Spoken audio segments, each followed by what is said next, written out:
भगवान के बनावट में भइल छेड़खानी, धरती पर बढ़ गइल बाटे परेशानी। ए भाई भगवान के बनावट में भइल छेड़खानी, धरती पर बढ़ गइल बाटे परेशानी।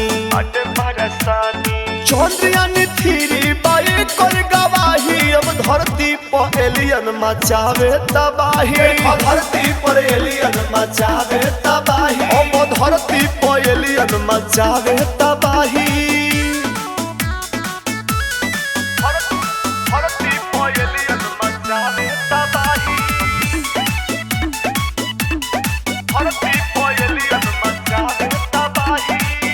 चांद मंगल पर झंडा जे गइल बाटे, पूरा दुनिया ई संकट में भइल बाटे।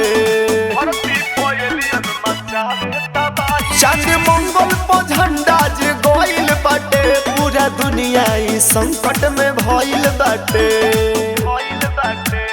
कितना लोग के कोई दिल बाटे घवाही, अब धरती पर एलियन मचावे तबाही। धरती पर एलियन मचावे तबाही। हाँ धरती पर एलियन मचावे तबाही।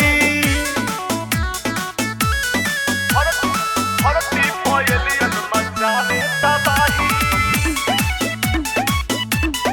धरती पर एलियन मचावे तबाही।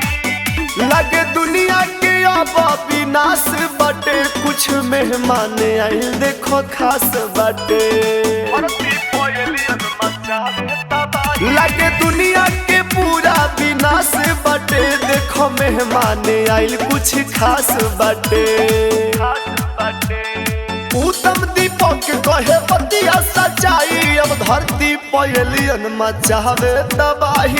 धरती पर एलियन मचावे तबाही। देखो धरती पर एलियन मचावे तबाही।